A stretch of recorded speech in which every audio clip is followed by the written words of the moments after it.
Всем привет! Для этого видео я опять пила чай. Много чая. При этом в этот раз я заставляла это делать всех моих родственников. Еще летом мне пришло в голову сделать цветы из чайных пакетиков. Если вы еще не видели видео с этим творческим экспериментом, ссылка в описании. Либо досмотрите до конца, в конце ролика появится кнопка для быстрого перехода. Цветы, которые в итоге получились, лежали в коробке, а я никак не могла придумать, что же из них можно сделать. А пока я думала, копились чайные пакетики. И вот теперь я могу поделиться с вами новыми гранями этого материала для творчества, которые мне открылись. В этот раз чайные пакетики я буду красить детской медовой акварелью. Стопкой складывала пакетики в пластиковую тарелку и с помощью кисточки вымачивала их в акварели. Потом отжимала и развешивала на просушку. Вот так они выглядят после того, как высохли. За счет того, что чайные пакетики чайного цвета, акварельные цвета получаются приглушенными. В этом есть что-то осеннее, винтажное. Они как будто немножко старые. Лилии. Пожалуй, самый простой в изготовлении цветок. Здесь мне пригодились веревочки от чайных пакетиков. Из них я буду делать тычинки. Складываю нитку пополам и примерно через сантиметр от сгиба делаю узелок. Заготовки тычинок раскладываю на поверхность, которую не жалко испачкать, и фиксирую кончики малярным скотчем. Так будет удобно окрашивать и просушивать. Крашу черной акварелью. Нитки хлопковые и хорошо впитывают краску. Пока тычинки на просушке, нарезаю лепестки будущих лилий. Они вытянутые, с острыми кончиками. Раскладываю их на столе и брызгаю коричневой краской с помощью жесткой кисти и пальца.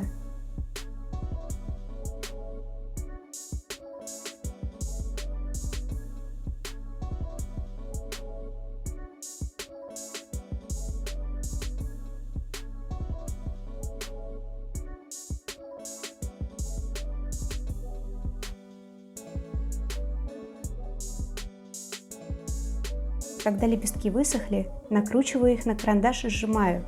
Таким образом фиксируется закрученная форма, а обычные окрашенные чайные пакетики по свойствам начнут напоминать гофрированную бумагу. Теперь можно собирать цветы.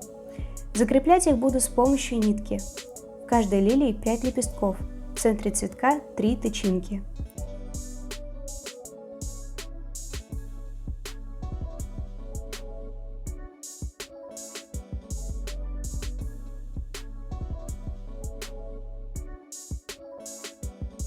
Туго обматываю ниткой, завязываю на 2 узелка.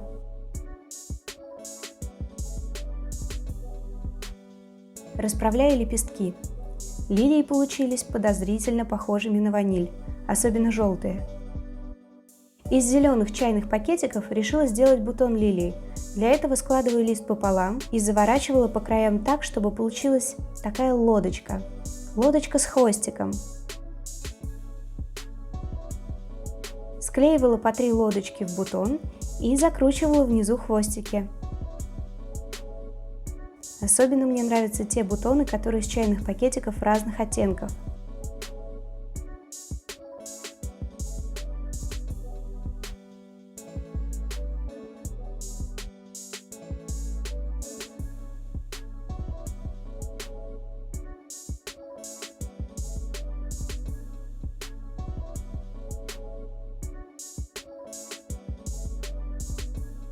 Готовым бутоном решил добавить длинные ножки с листиками. Брала кусочек флористической проволоки, капала горячий клей и обматывала полоской зеленого чайного пакетика.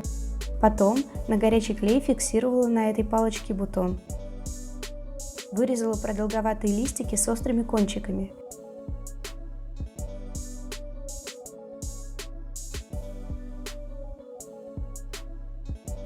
Немного покатала их между ладошками. Приклеила их к ножкам бутонов.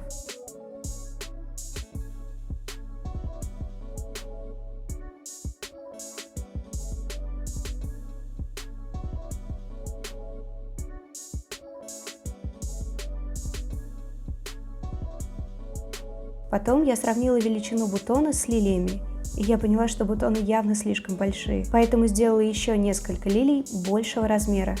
Все так же, как и с маленькими лилиями, только брызги на лепестках коричневые и белые.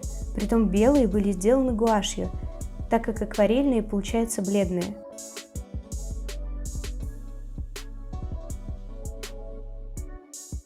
И тычинок добавила больше, так они стали меньше похожими на ваниль.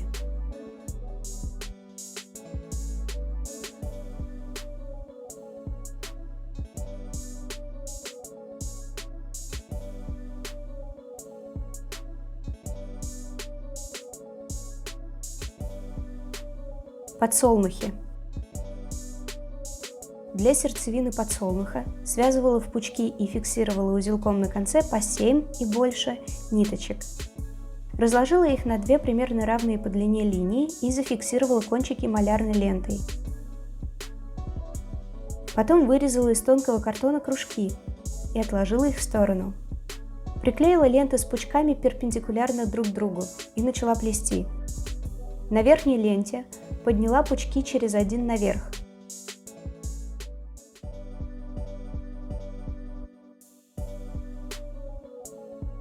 Взяла первый пучок боковой ленты и протянула его на другую сторону. Закрепила малярной лентой. Потом наверх подняла те пучки, которые были снизу. И снова протянула пучок сбоку, и так до конца боковых пучков. Получается такая плетеная ткань. Выбрала кружок из картона и обклеила чайным пакетиком.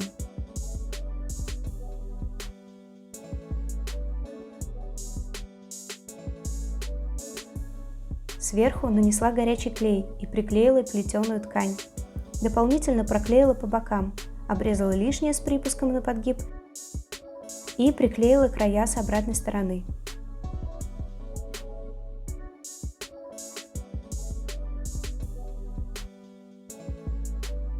Мне хотелось еще подсолнухов, но у меня заканчивались нитки от пакетиков, и, если честно, мне не очень хотелось опять плести. Следующие сердцевинки я просто оплетала нитками, веревками и хлопковой лентой, которые у меня были в запасах коротенькими кусочками. Я делала так, чтобы они пересекались в разных местах.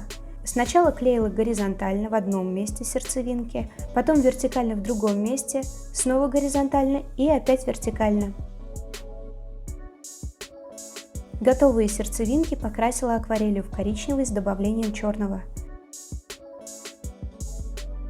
Отправила сердцевинки на просушку и начала вырезать лепестки с острыми кончиками. Короткие, совсем короткие, средние и длинные. Потом также накрутила их на карандаш и сжала. Внизу скручивала лепестки пальцами. Приклеила их к сердцевинке.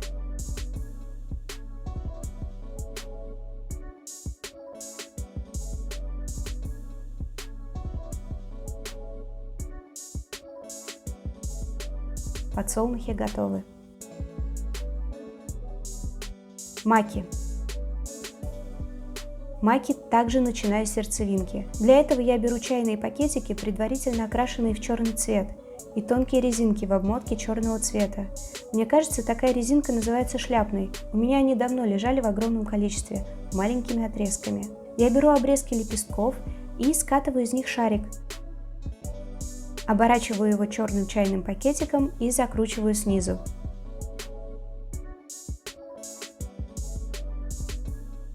Нарезаю резинки на отрезки примерно одинаковой длины.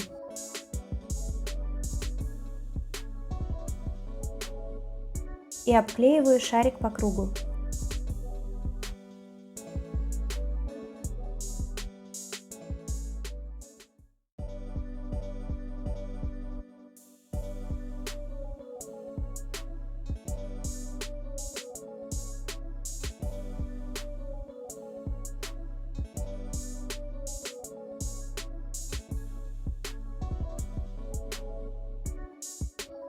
Помимо этих резинок я решила попробовать вощеные шнурки и капроновые витые шнурочки. На такие бирки на одежду крепят обычно. Они скручены из тонюсеньких ниточек. В итоге сердцевинки получились разными, некоторые очень мохнатые.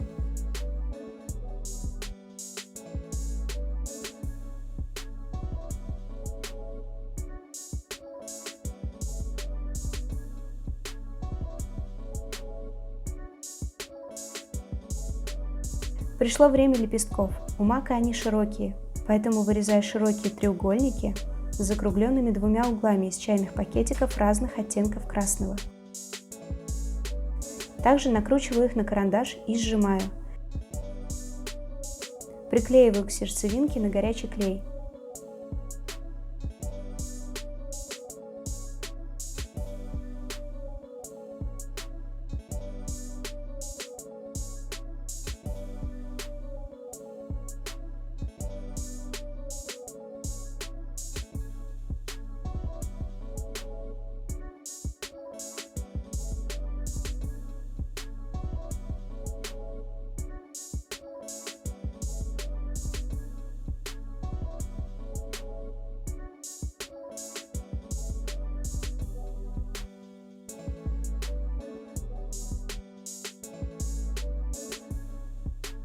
Маки готовы.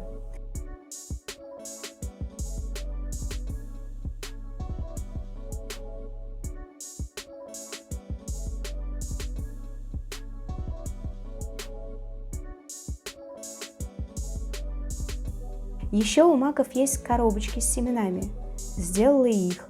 Беру проволоку, на каплю клея фиксирую полоску зеленого чайного пакетика, накручиваю ее, в конце также фиксирую клеем.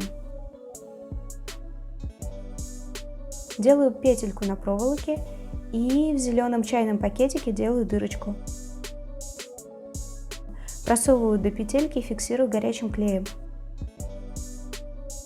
Из остатков лепестков скручиваю шарик и заворачиваю его как чупа-чупс.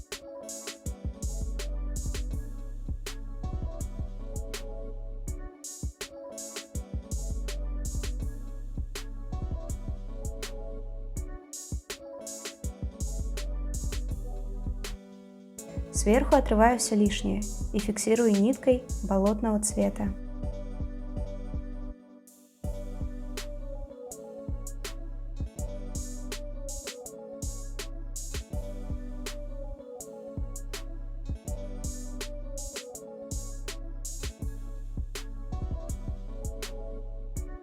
Также можно маком добавить бутоны. Обматываю проволоку, а бутон делаю почти так же, как и для лилии, но здесь нижние хвостики лодочки прячу внутрь, а сам бутон получается более круглым.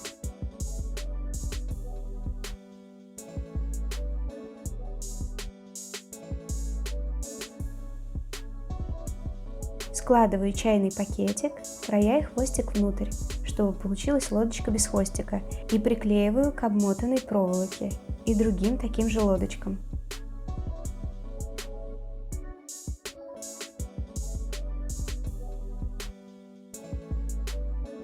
Проволоку сгибаю и добавляю листочек.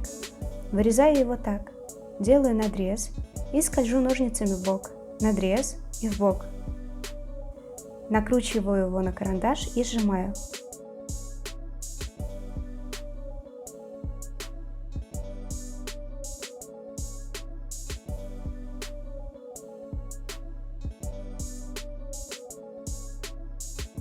Приклеиваю его на стебель. Готово!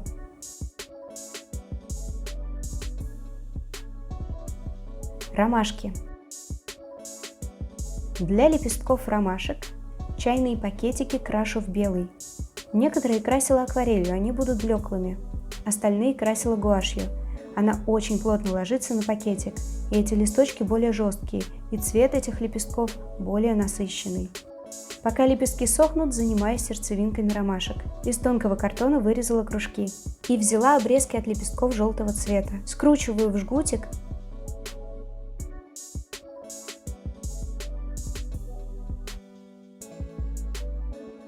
и приклеиваю его к кружочку по кругу с центра. За счет того, что это обрезки, в некоторых местах они немного махрятся.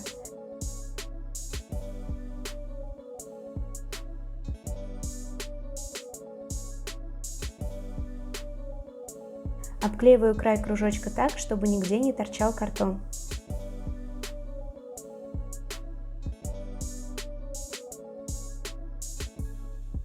Когда сердцевинки готовы, вырезаю лепестки.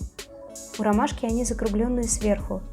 Делаю их в 3 размерах – длинные, средние и короткие. Ширина здесь не так важна, но для разнообразия делаю их разными. Дальше наматываю лепестки на карандаш и низ лепестков немного скручиваю.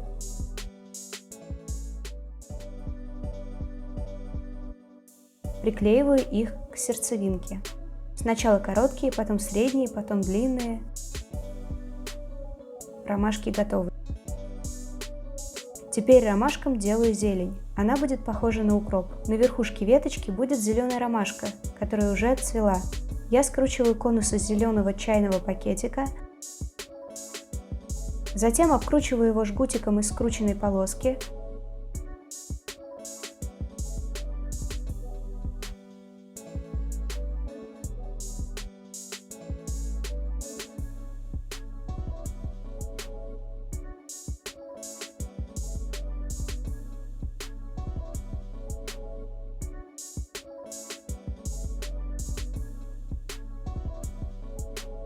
Приклеиваю на проволоку и обкручиваю проволоку.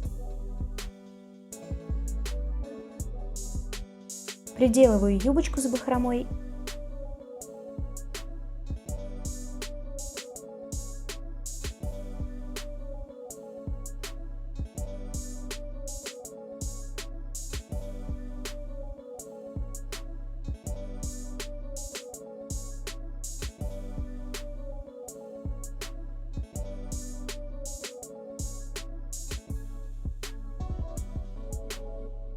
И место крепления юбочки прячу, обматывая жгутиком.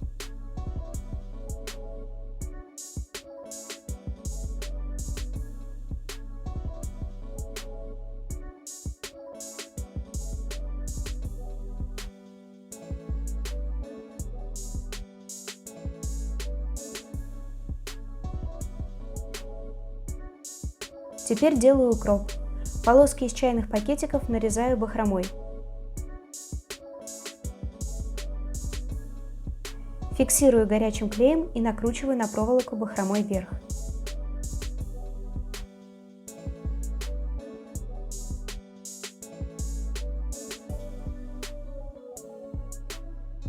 Когда веточки получились нужной длины, приклеиваю их к основной ветке. Фиксирую полоской из чайного пакетика. Следующие две ветки делаю более длинными.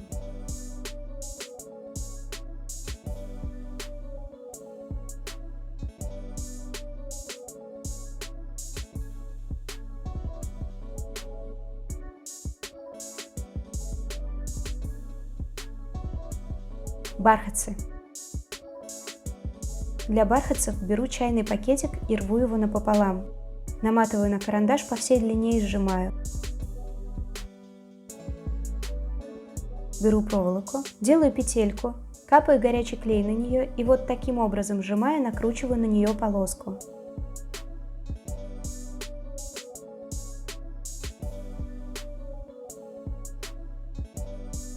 Фиксирую ниткой чуть ниже середины.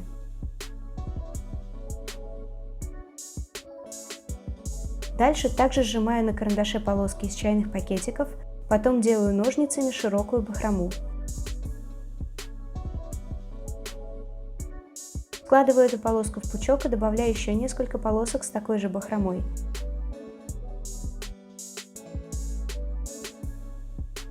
И закрепляю все это на цветок ниткой и горячим клеем.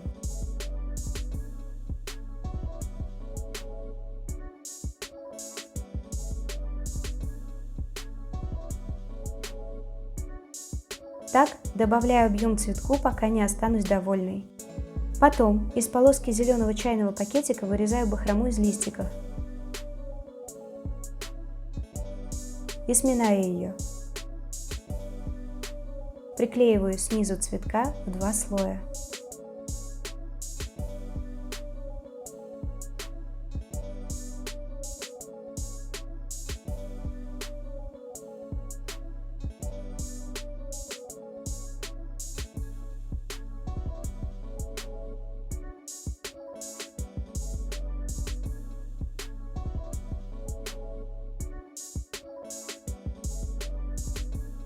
Обматываю проволоку, цветок готов.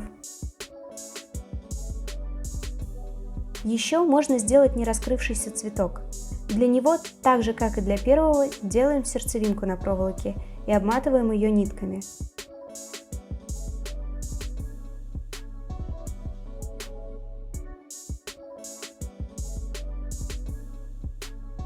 Потом клеим бахрому из маленьких листиков, обматываем проволоку и готово.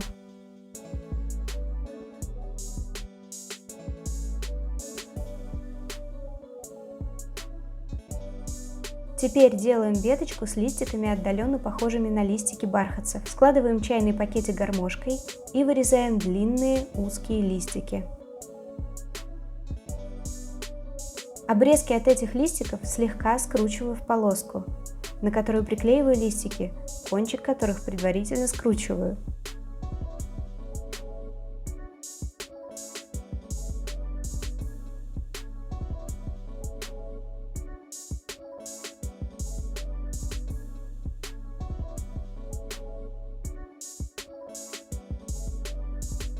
Полоской с листиками обматываю проволоку.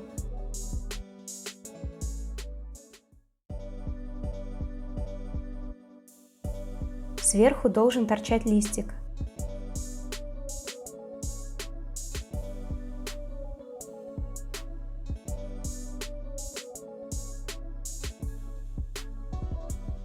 Бархатцы с листиками готовы.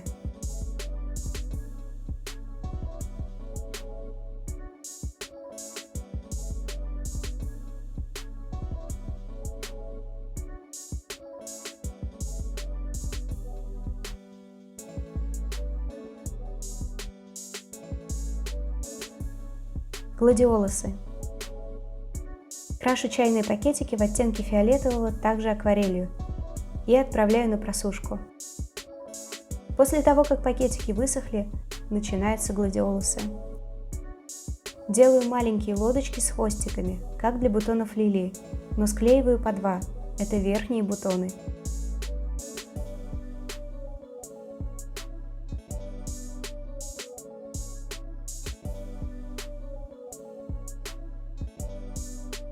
Приклеиваю их на проволоку. Первый наверху. Каждый следующий бутон будет чуть больше и ниже предыдущего.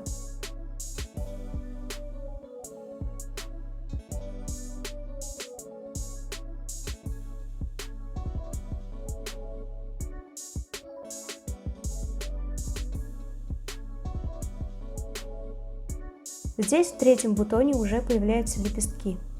Лепестки у гладиолуса торчат между двух лодочек. Для них я рву чайный пакетик на полоски, а полоски рву с максимально неровным краем на короткие кусочки.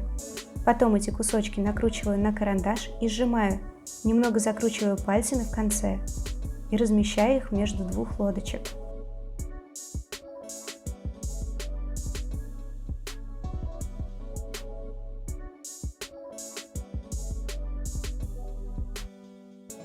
Подготовленные бутоны фиксирую клеем, потом оборачиваю полоской зеленого чайного пакетика, так, чтобы они как будто оказались в кармашке.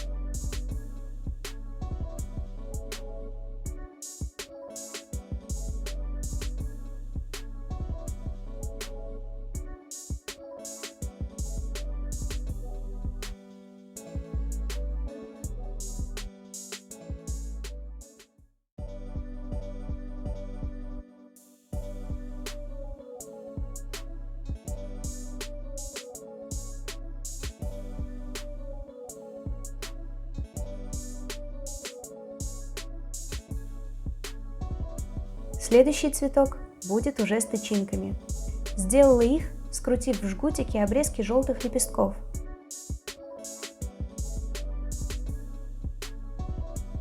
Собираю цветок вокруг тычинок. Лепестки фиксирую горячим клеем.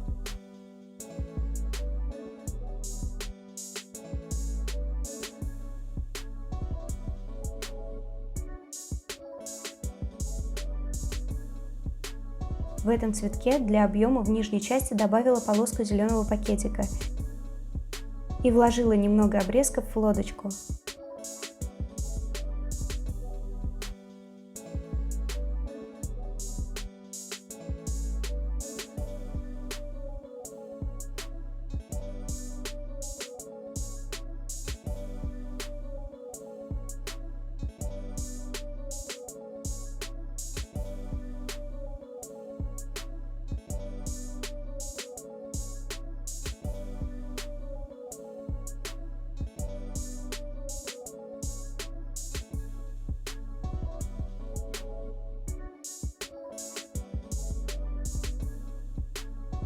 Каждый следующий цветок пышнее. Увеличиваем количество и размер лепестков, и цветы получается больше. Делаем столько цветов, сколько нужно для желаемой вами длины гладиолуса.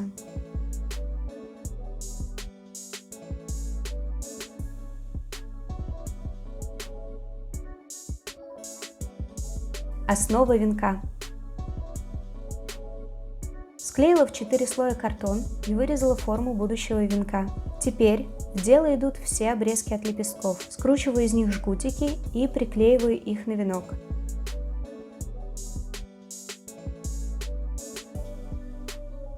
Загибаю жгутики и приклеиваю по бокам.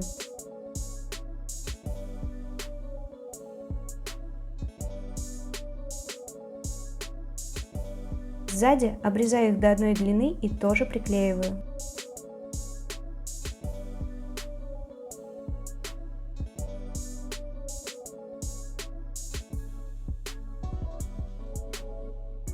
Сначала приклеиваю только жгутики из чайных пакетиков, а потом разбавляю их жгутиками из крафтовой бумаги.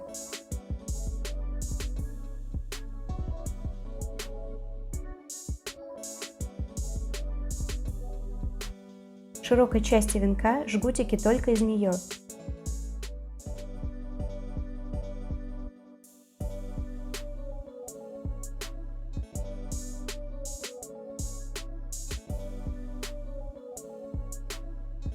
Когда венок обклеен с передней стороны, обклеиваю жгутиками из крафтовой бумаги сзади, чтобы спрятать все неаккуратности.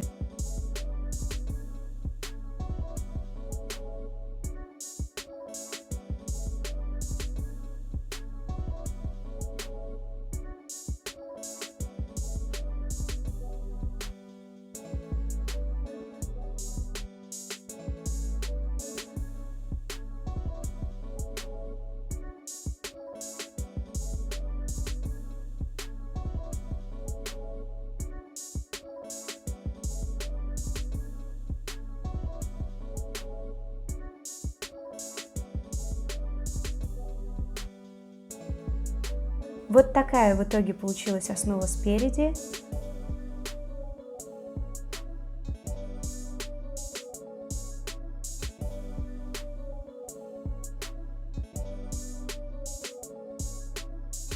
И сзади.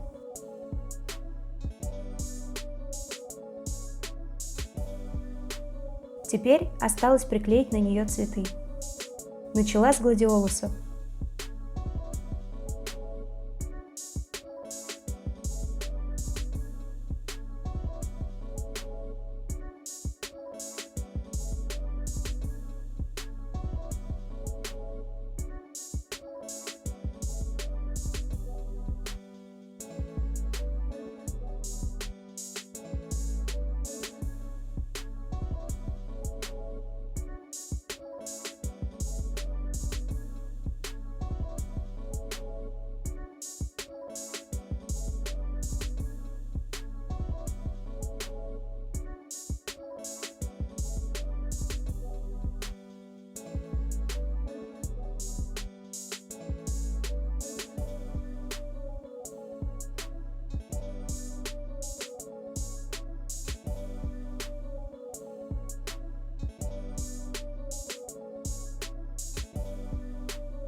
Когда все цветы были на месте, добавила хлопковый шнурок для подвешивания, который, скорее всего, заменю или покрашу заваркой. Уж очень он белый. Как-то так получилось, что первые цветы из чайных пакетиков в этом венке не пригодились. Придется придумать с ними что-то другое. Спасибо за просмотр, ставьте лайки и добро пожаловать, подписчики!